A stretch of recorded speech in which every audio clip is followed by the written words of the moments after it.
Okay, another book review. This one is for The Lesser Devil by Christopher Ruocchio. And I'm not sure if it's a novella or novel. It's like, I think around 300 pages. So that's sometimes as long as some books I'm reading, regular books. So I'm going to call it a book, a novel. And this is in the Suneater series. It's kind of one of those mid-book books that expand on the universe and on some characters that you don't see too often. And this one was, as the name might imply if you've read the series, is about Hadrian's brother Crispin. So last time we saw him really with any kind of meat on the bones was the first book and the first part of the first book before, spoilers, Hadrian leaves his place of where he was raised, where he was born, something rest. Anyways, Crispin, his brother, is still there, and he's also got, unbeknownst to Hadrian most of the time, but this is maybe 30 years after Hadrian left, I think. Maybe. It's around that time. Hadrian might still be in stasis, or he's just getting to the next planet, Amesh, maybe.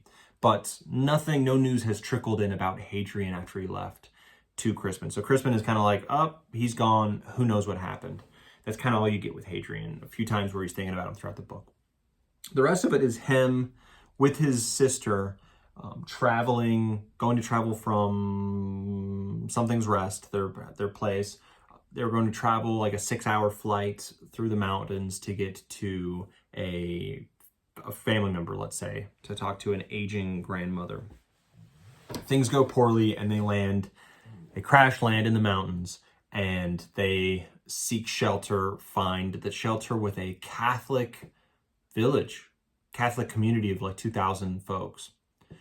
And I thought, and it seemed this book was an exploration of Crispin so that we could see Crispin and see what's going on with Crispin, because obviously the Marlowe family continues after Hadrian left and what's happening really. And this was a snapshot of a few days' time of Crispin in his 60s, I believe, but they have really long life, the Palatines.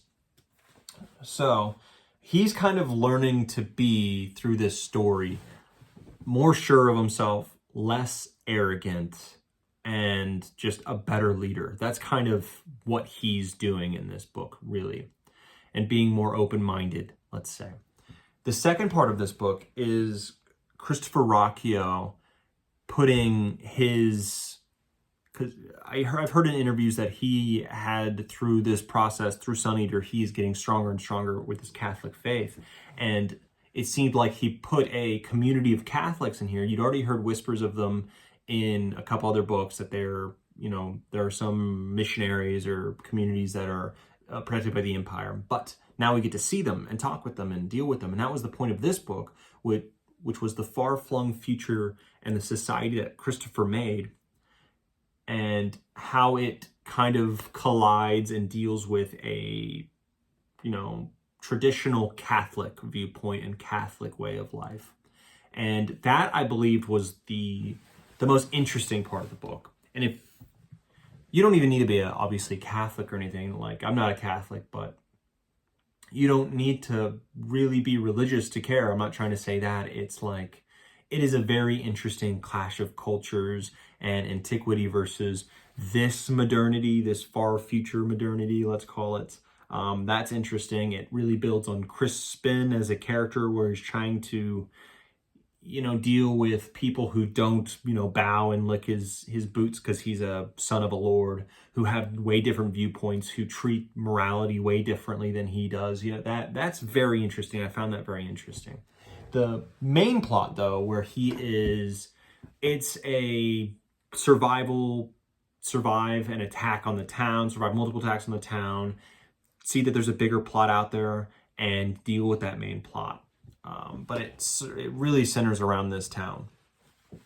And that was interesting. I found that all interesting. It was action-packed, just like you would imagine a Suneater book would be, and those were very strong points. But really the highlight of this book were were those moments, the morality questions and the religious questions and all of that. That is the meat of the book, in which it differs from most of the other Suneater books, right? That's what you're gonna get. You're gonna get way better action, way better like explosions and sword fights and gun battles and ship fights, all of this in the main Suneater series. You'll get better ones. This was kind of just a small little engagement at the end of the day, and the main stuff, the main meat, is found elsewhere. And I really like the main meat of it. So I enjoyed it. I enjoyed it a lot. I didn't really like Crispin as a character. I saw what Ruocchio did and it worked for that, and I think he succeeded in getting there, but it wasn't like he went, and this was realistic, in a few days, right? He didn't go from, you know, ignorant, arrogant guy to like, oh, now I'm gonna, you know, cradle the babies and feed everyone that, and be a true, he didn't turn Catholic. He didn't turn any of that. He did get slightly more open-minded. He did get slightly better at leadership. He did get all of these things, slightly more sure of himself. All of these are slight changes. Big events happened in this guy's life here, but it's just a few days and you don't see the full repercussions as I imagine that they are.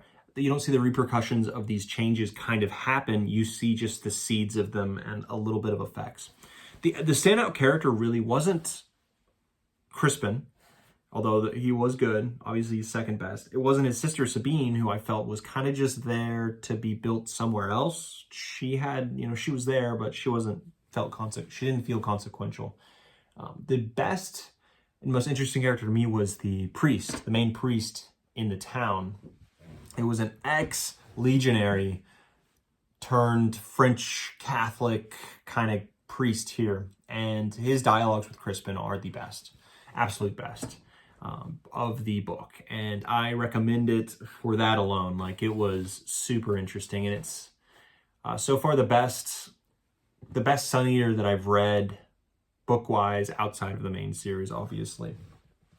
I enjoyed it more than the first book of Suneater. Obviously, Suneater, like, all the books are way longer, but it felt better than the first one. But I think everyone after that, like second onward, is going to be a stronger book than this one. But again, it was short, didn't have much time to build, and you don't get that much of change between these characters, or for these characters. So if you just want to get a little bit of more of Crispin and House Marlowe and some interesting culture clash stuff, this is the book for you. Short read, took me a day, and I think you'd get a lot out of it. So give it a shot. I recommend it, and I will continue my journey through the Suneater series, especially while I have no power. So yeah, on to the next book.